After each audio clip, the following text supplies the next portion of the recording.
আসসালামু আলাইকুম। আমি মাহফুজা। তুবাস মম কিচেনে সবাইকে স্বাগতম। প্রত্যেকের রান্নাঘরে থাকে এমন কিছু কমন মশলা দিয়ে আজকে আমি মাংসটা রান্না করব। মাংসটা খেতে যেমন অসাধারণ তেমনি দেখতেও আকর্ষণীয়। পুরো ভিডিওটা দেখুন, আশা করছি আপনাদের কাছে ভালো লাগবে।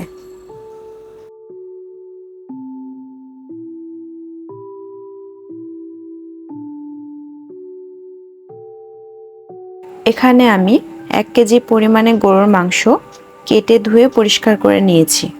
মাংসের পিসগুলো আমি মিডিয়াম সাইজের কেটে নিয়েছি।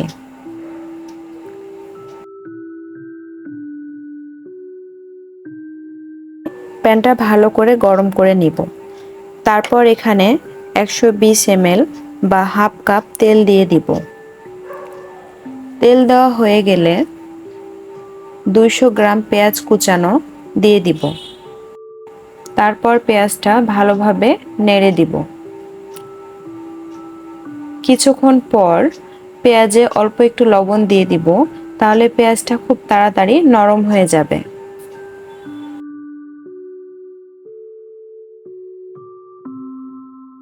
এখন এখানে এলাচ, দারচিনি, লবঙ্গ, তেজপাতা ও গোলমরিচ দিয়ে দিব।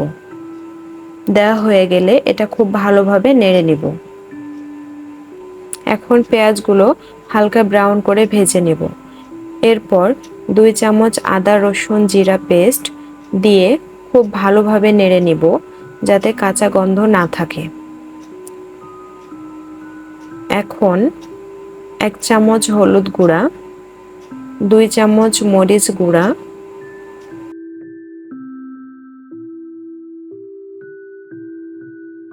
দিয়ে খুব ভালোভাবে নেড়ে নিতে হবে।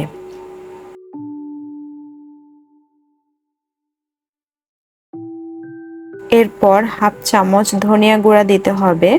তারপর আবার খুব ভালোভাবে নেড়ে মিশিয়ে দিতে হবে। এই পর্যায়ে এসে আমরা কিছুটা পানি দিব, যাতে মশলাটা খুব ভালোভাবে কষানো যায়।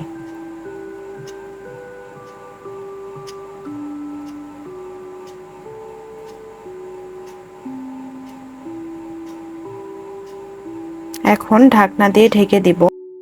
দেখুন মশলাটা কত সুন্দরভাবে কষানো হয়েছে, মশলা থেকে অনেকটা তেল বের হয়ে এসেছে। এখন আমরা এখানে মাংসটা দিয়ে দিব।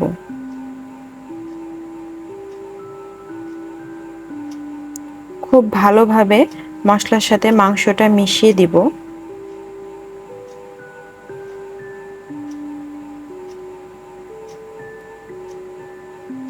দেখুন মশলার সাথে মাংসটা কত সুন্দরভাবে মিশে গেছে। এখন ঢাকনা দিয়ে ঢেকে মাংসটা হাই হিটে 10 মিনিট রান্না করব। দেখুন মাংস থেকে কতটা পানি বের হয়েছে। এখন আমরা এটাকে খুব ভালোভাবে নেড়ে দিব।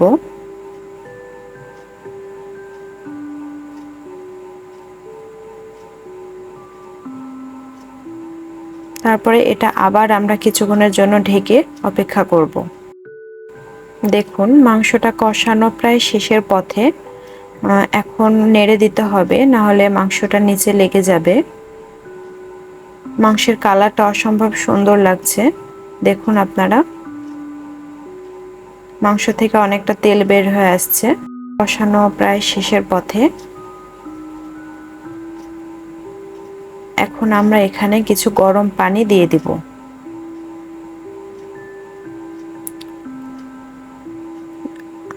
আপনাদের মাংসটা যদি ফ্রিজের হয়ে থাকে তাহলে এখানে আরো বেশি পানি দিয়ে দিবেন। পানি দেওয়া হয়ে গেলে এটাকে খুব ভালোভাবে নেড়ে আমরা আধা ঘন্টার জন্য ঢেকে দেব।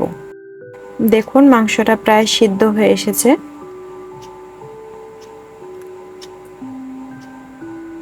এখন আমরা এখানে 4টা শুকনা মরিচ দিয়ে দিব এবং দারচিনি ও 5 ফোড়ন গুঁড়া করে দিয়ে দিব। এই স্মেলটা আমার কাছে অনেক ভালো লাগে, এর জন্য এটা আমি দিয়ে থাকি। আপনাদের কাছে এটা ভালো না লাগলে আপনারা স্কিপ করতে পারেন। এখন আমরা ঢাকনা দিয়ে ঢেকে দিব, তাহলে স্মেলটা খুব সুন্দর আসবে।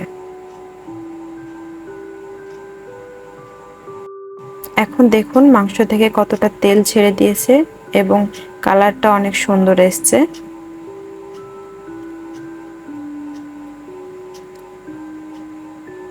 এখন আমি আপনাদের এটা পরিবেশন করে দেখাবো।